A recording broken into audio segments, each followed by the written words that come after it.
Jason's right. We need to speak out. Amen. Takes one time in front of the your city council, your board of supervisors. First time you shake, you're all nervous.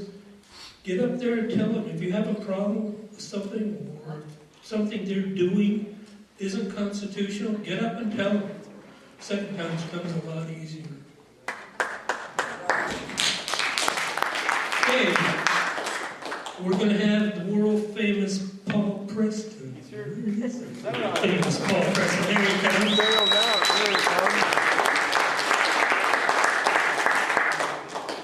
Thank you. World famous. Yeah, when you're world famous, you get spotlights. I think. No, yeah, lasers. Yeah, lasers. Anyway, well, thank you. And a couple of things. First of all, some housekeeping business. That we're going to be doing the second active shooter training on the 25th here in the building over there. It's a 500 building, 200 building. 500. So, who was here at the last one? Raise your hand. Okay, so you're going to get more training. Alan, in the back there. Alan, raise your hand so everybody sees you. We're going to be talking about how you cannot get shot in an active shooter situation. Now, a lot of people think, why are you doing active shooter situations? Because I was a former school superintendent, 41 years in the system, and around 2005, I got sick and tired of hearing about kids being shot, innocent kids being shot in soft targets. So I started programs about active shooter situations so we could diffuse that. And at the schools where I was at, I took down the signs out in front that said, gun-free zone. Because I was lying. The schools were not gun-free zones. I did not discourage my teachers who had CCWs from carrying on campus. Oh, so I was really happy about it. I couldn't lie, right? I had to take signs down. So, this is something that's near and dear to my heart because I can tell you, I've taken weapons off kids, I've taken explosives off kids, I've had explosions on campus, I've had guns brandished in the face of dozens of kids before. I've chased down kids. I actually wrestled a guy who I thought had a gun was going to kill me at Foothill High School. Witnessed by hundreds of kids. I chased him down and put his face in the ground. A tweaker, who a week before had raped one of my students. It was let out. So you see, I've kind of been in that little combat zone. And by the way, you want to thank school administrators? I just have to say this for school administrators, because everybody wants to dump on school administrators. The next time you hear about bombs on campus, you know who the bomb detectors are? School administrators. Down there in Los Angeles Unified, you heard about that when they closed down the school district? Okay, that was a real threat. And I was advising people during San Bernardino about the real threat that was going to happen to their schools.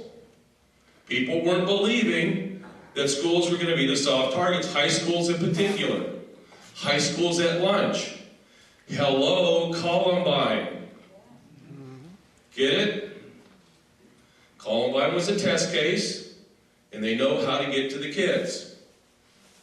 That 4-hour period in which they could not find the shooters down there, I was on the phone with people.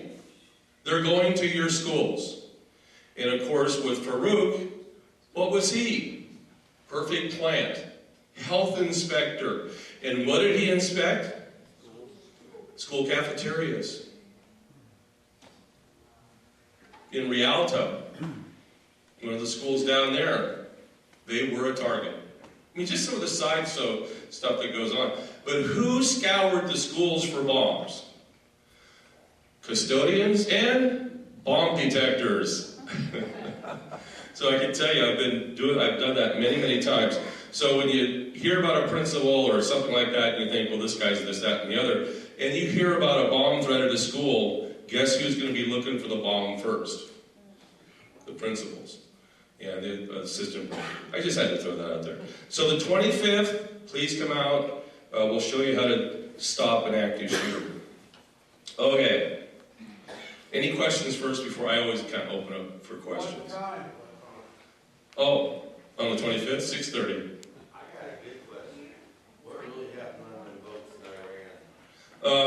I got to tell you, I haven't been following that story other than it was clearly an OD.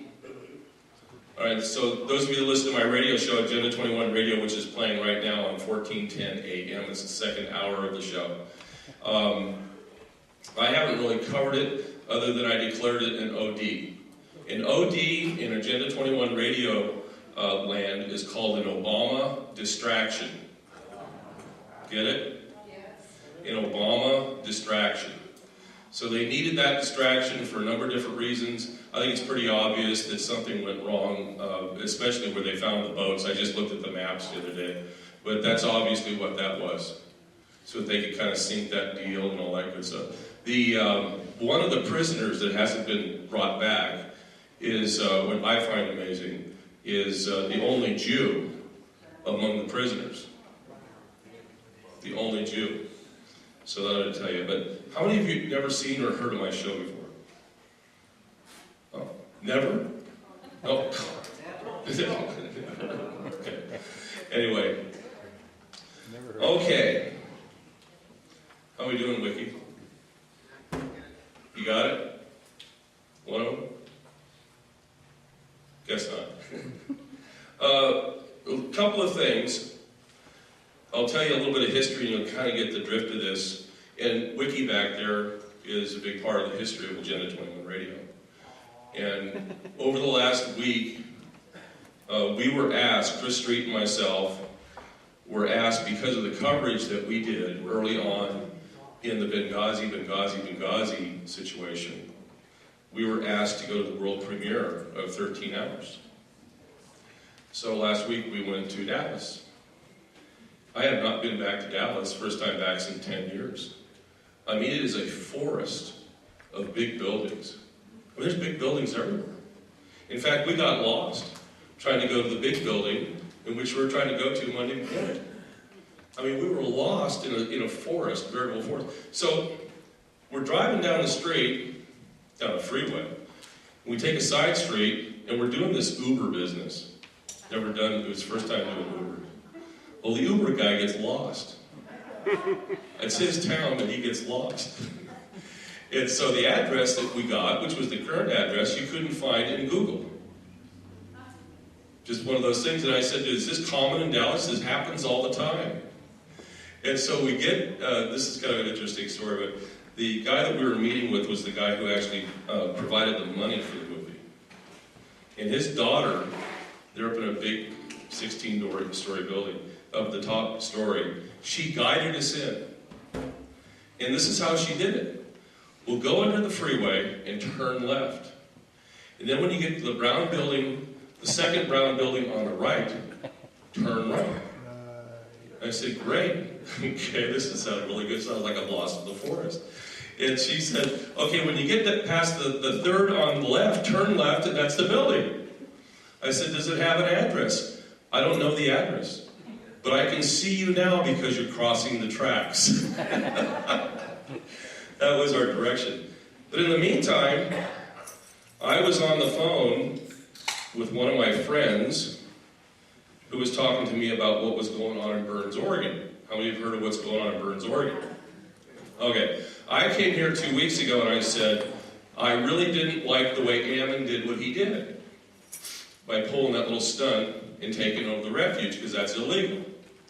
I denounced it. But I said, on the bigger scale of things, this could be interesting because it may bring focus into the real problem of the government stealing everybody's land. And guess what it's doing? Yeah, and it's absolutely scaring the crap out of the government. It is, and they're getting desperate.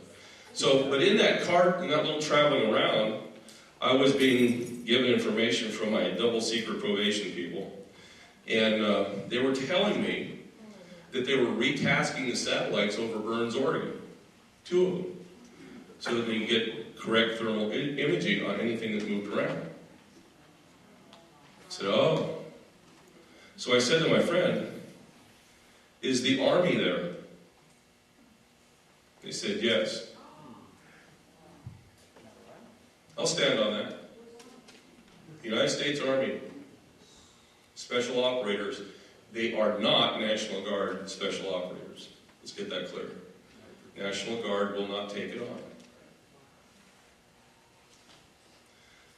Okay, go up in the big building. I'm really excited. I gotta tell you, I'm exhausted, but I'm excited. Get up in the building, go and meet everybody, sit down at the table, and right in front of me is a wonderful lady, and her name is Cheryl Bennett. And a guy over here on the left is, I can't remember his name, it's Ralph or something like that. Because he had just resigned from the Department of Homeland Security. He was working with the guy who helped to fund the movie to make the movie. And I looked at him and said, DHS, huh? And Chris Street sitting right next to me says, we don't talk to him. He says, I do. So we started talking, and come to find out that this Cheryl Bennett lived or grew up, raised her kids not very far from Burns. I said, oh. I said, do you want to know what's going on there now? And I said, well, they're retasking the satellites. And this guy sits up in his chair, the DHS guy. They're retasking the satellites over Burns. And her eyes steeled up. I've never seen this in a human being. Steeled right up. You see, I didn't know the lady that I was talking to was Tyrone Wood's mother. One of the 4 that was killed in Benghazi. Later I was told, she takes that personally. She thinks Obama's trying to get back at her. And you know what? I believe it. There's absolutely no truth. There's absolutely 100% truth to that. That's the way these people roll. So the guy from the DHS, he sits up and he goes, oh, he says, yeah. He says, you got a whole bunch of people there now that are taking over that thing. It's not just the FBI. Now, some people are saying that the CIA's there, which ought to be an interesting little mix. I'm not sure that's going to happen. But if that's the case, that means John Brennan is on the scene. You know, our CIA director, who is a killer from way back when.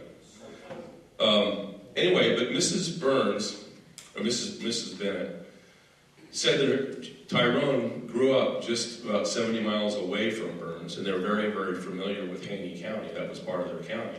That's where they lived, and that's where he grew up. He ultimately graduated from high school out of Portland, which I thought was amazing. If you ever see the movie, how many have seen 13 Hours? You need to see it. Again, I was very, very honored to be amongst really superheroes. We're going to try and get Chris Pronto, Tonto's his name, out here to speak to us. We're going to try and get that. How many would like to hear that? Yeah. We're trying to plug that into a Liberty tour. But anyway, when I talked to her, we had a chance to go out to dinner and everything. And when I talked to her, you know, her thing is to get the message out. Her thing is not to politicize the movie, which is the way the movie is. And Chris Pronto, who's been on my show several times, he and I have had some really good talks. And he said that from the get-go, they just want to tell the truth. They don't want anything that's political. They don't want to give any credence to anybody, right or left. This is the truth. This is how it happened. And it's kind of interesting to compare that truth, and especially when I had Pronto on before, and the book 13 Hours came out before, to hear similar things that we all were talking about on the radio back in September, in October, in November, and December of 2012. And we have reached the conclusion, Chris Street and myself, that in the first 12 to 18 hours, we had almost 100% of the details told to us about what happened at Benghazi, including 3 stand-down orders. Now, when you go and see the movie, there is one stand-down order that's given by the CIA station chief, Bob, and then he tells the guys, don't go twice. Now, since then, big things come out. Bob, who did not want to be interviewed for the book or the movie, all of a sudden now has come out and said, I never gave those orders. That was yesterday, go figure. However, for those of you that had any doubt about additional stand-down orders, see the movie, because you'll find out there were additional stand-down orders. And two of the stand-down orders I can tell you about now, because this is what I was kind of sworn to secrecy about this a little bit, not much. But in the movie they depict the military doing the right thing. They realized that it was an attack, a serious attack on the mission, and then a series of attacks all night long. It wasn't just one attack, it was 4 or 5 attacks all night long by Al-Qaeda forces. Answer al-Sharia is Al-Qaeda. Now, who funds Al-Qaeda? The Muslim Brotherhood. The same Muslim Brotherhood that this president listens to all the time. Who was the funder behind that? Malik Obama, who handles the Barack H. Obama Foundation, the president's father's foundation out of Kenya. Who gets funding where? From the United States. Some of it from our own tax dollars. Well, of course, the battle went on, and it's depicted very, very well, I think, in the movie. Are we ready for the trailer? Oh, okay. We don't have the trailer now.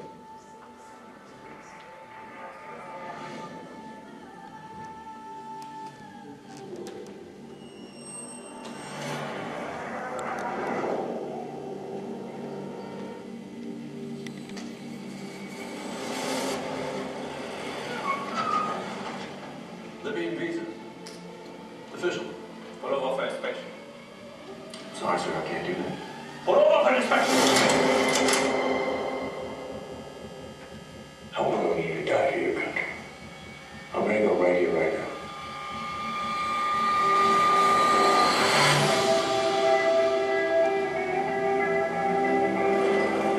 Everybody, this is Jack Silva. Yeah. We train SEALs in Coronado, so he knows the drill. Welcome to Club Med.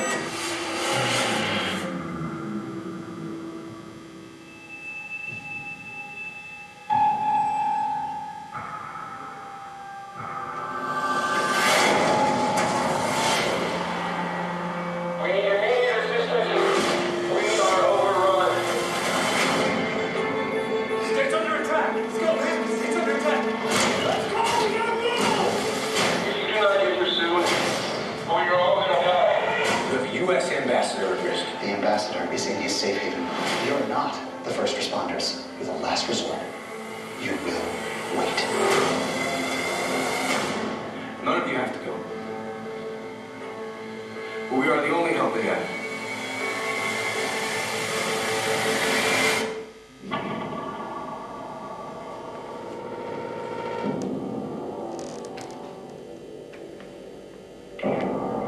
I called for support. Never came. You're not giving orders anymore. You're in my world now. We have 36 American lives to save.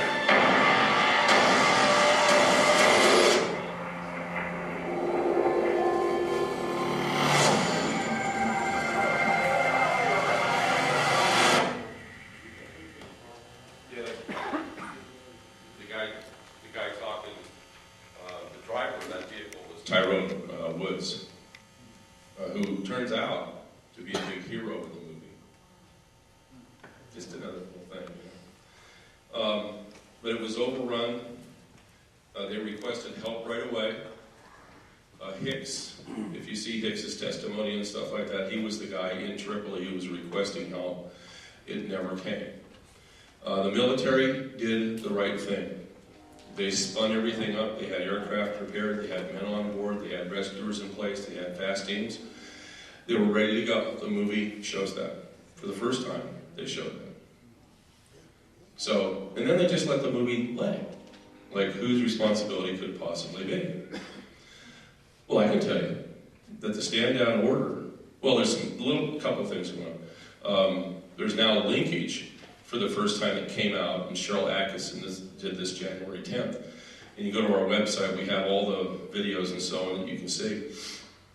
But she brought out the fact that there is an issuance of orders for fast teams that are already prepared to go. All they need to do is have the approval of the president, which never came.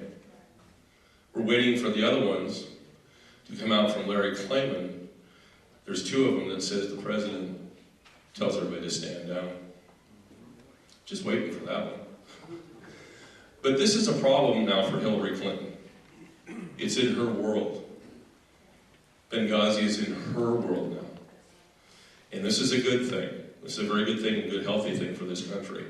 Because Hillary Rodham Clinton is having to face the truth. And it's kind of two truths. One, about her server, and two, about Benghazi. Benghazi. Now, the reason why I do that, it's not like I have a tick for Benghazi. But you can remember that the president and Hillary tried to clam up this story and get it done, get away with it, right? So we committed, Wiki and Chris and myself said, we're going to make this crisis linger longer. We're going to utilize Saul Alinsky's rule number 7. Saul Alinsky's rule number 7 is, don't let a crisis linger too long. So, you know what I mean? I just give Saul Alinsky the big finger, and we make it linger longer. So if I say it 2 more times, it goes a little bit longer, doesn't it? So the crisis just keeps on going. We've managed, not myself and Wiki and a lot of other people in the alternative media, have kept this story alive. Not the mainstream media. They're still trying to bury it. Even today, they're trying to bury it. It's not working because we are a big threat. We are a big threat in the alternative media to this government. And it's showing up in Burns, Oregon, because they don't know what to do with all the little guys like me. You know, all the little radio guys and all the little bloggers and all that stuff, because the news is getting out about how corrupt this government truly is and how they're robbing people of their land. This is the story they didn't want to tell. The one world order, folks, guess what? They're not happy campers. Because it is the one world order, folks, that are here for your property. Like we talk about on Agenda 21 Radio. Conversation, though, with Mrs. Bennett was perhaps one of the most incredible conversations I've ever had with anybody. To be with somebody with such personal strength and steeled against evil, true evil. She knows evil, she's seen evil, she's been staring evil down for years now. And the message is finally getting through to a lot of people. My prediction is, and I wrote an article about this on Agenda 21 Radio, it's over for Hillary. And let's not cheer until it actually happens, because the next bit of information, do we have that one on Wiki? We do. Okay, this is great. All right, I want you to listen to this exchange and look at Hillary all the way through until the end. And you tell me if she's not got her panties in a bunch. Email server. Have you been interviewed by the FBI yet? No.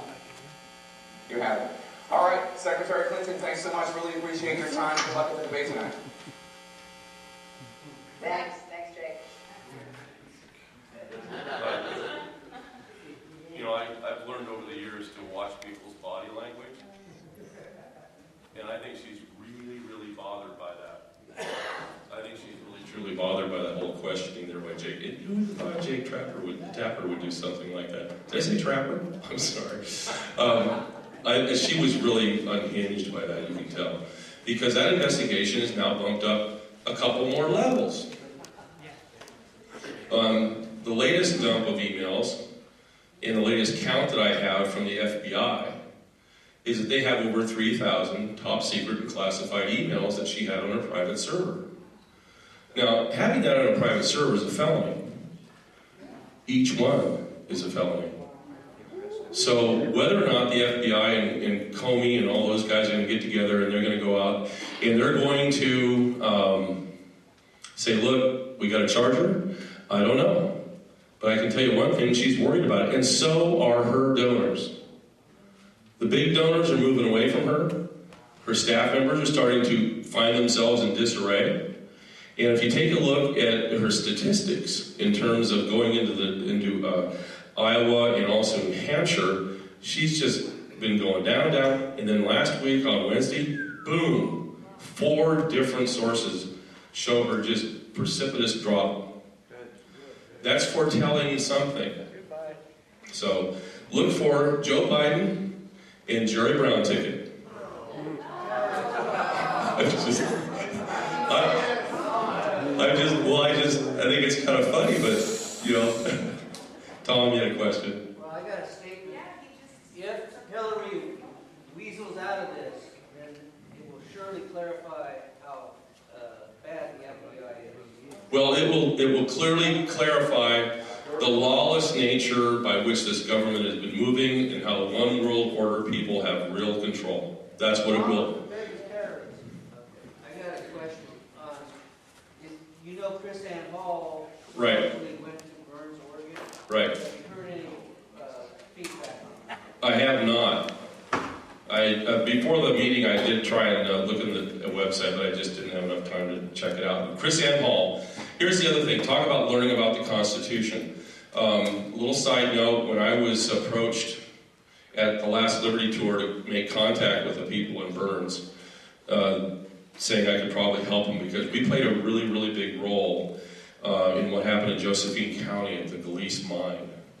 We really shut down the sheriff and we really shut down the Bureau of Land Management. And really happy what we did. But so we were contacted and said, can you help out and do your thing? And this is before the Oath Keepers and all these other guys came. So I made calls up there and I got in touch with the handler of the, there's a handler guy, I can't remember his name, Moran, I think, who's been handling this whole thing since 2001 with the, here's my little personality coming up, the handling the Hammonds, right? Well, he's handled them so much and so well, they're in jail now for 5 years. And he doesn't want any help. He didn't want any publicity. No publicity at all to the Hammonds. This is what he told me. He said, we just don't do that up here. I said, well, they're going to go to jail for 5 years. Well, they're going to go to jail for 5 years. That's just it. Did he work for the government? I just know him as a moron.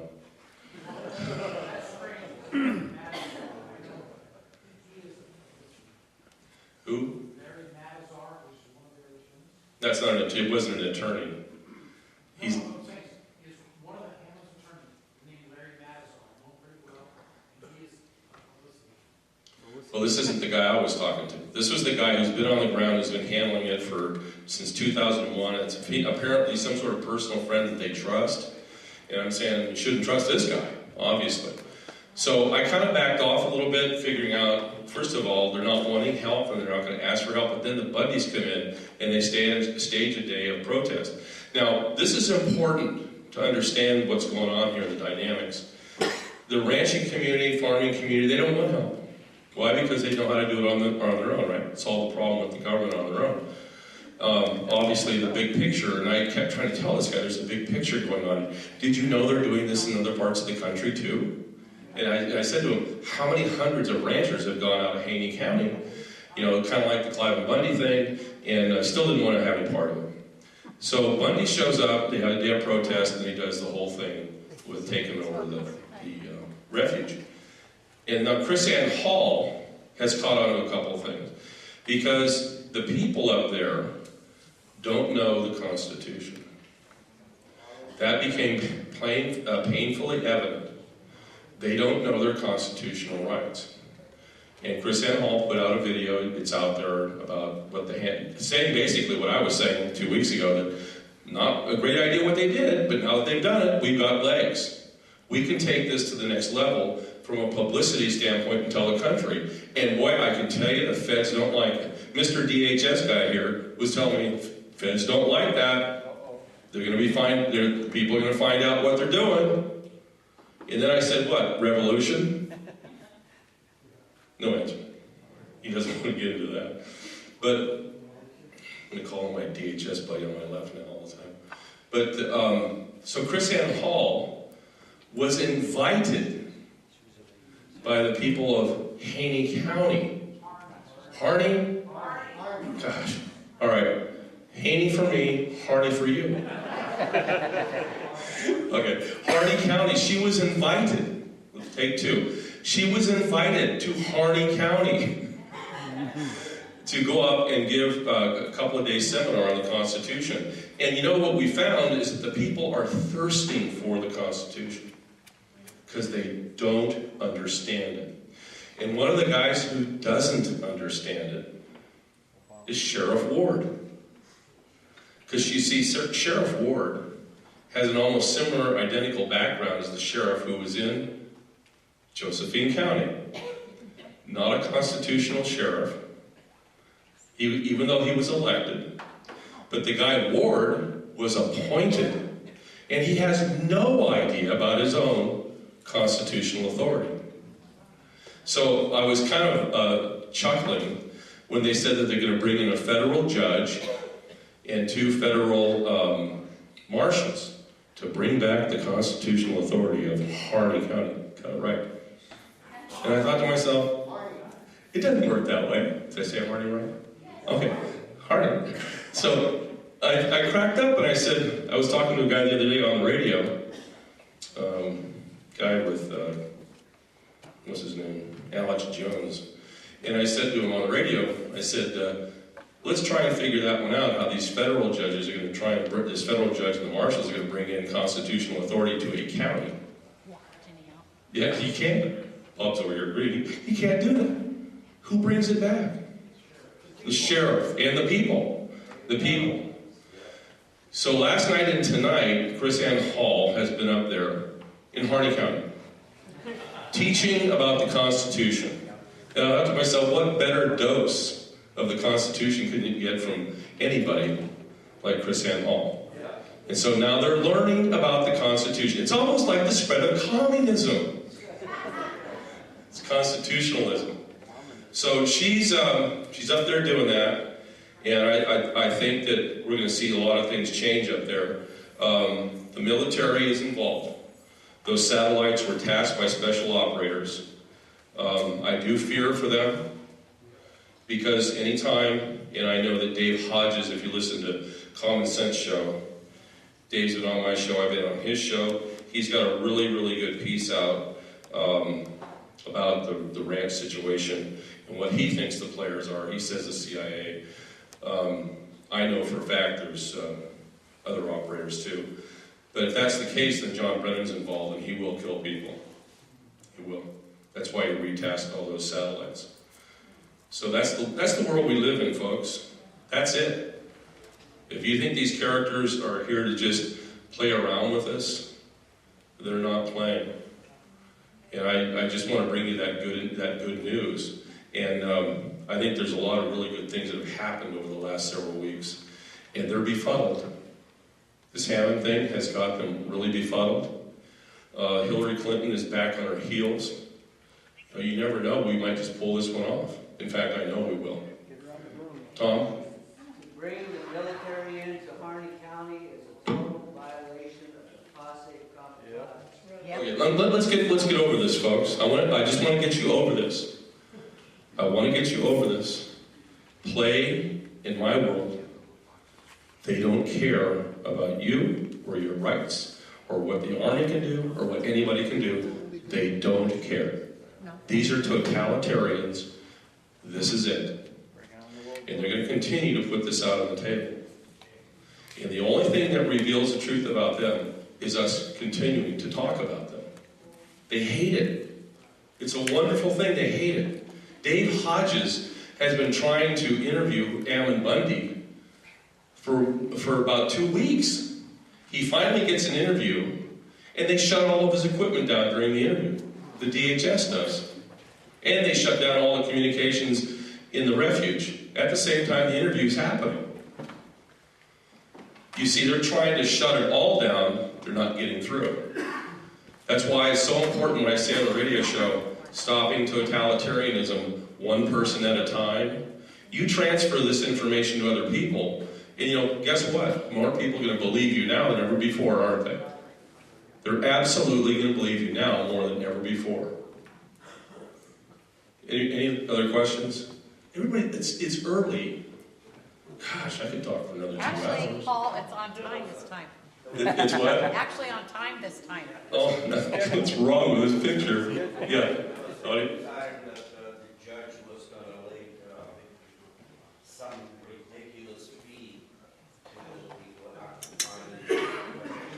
$17,000 a day? Yeah. Was that part of that federal judge that showed up? Yeah, he showed up. He got constitutionalism right, didn't he? He showed up and immediately levied fines on Bundy of $17,000 a day. And actually, I think it was a county judge who did that, but that just shows you how that works. So that didn't work. That's not going to work. They're not going to pay that. What about all the occupied people? We can have a right that way. Question? Somebody else had a question. This is all that. What do you think of the Eagle Rising website? Have you seen that? Eagle Rising? Yeah. Tell me a little bit about it. I think I've heard about it. I put a couple things on your Facebook page. Because I just wanted to, how we did that. They put up a thing I saw just before I came in. That some 16-year-old kid wore a shirt to school about the Second Amendment, and they arrested him because he had a gun on it. Mm.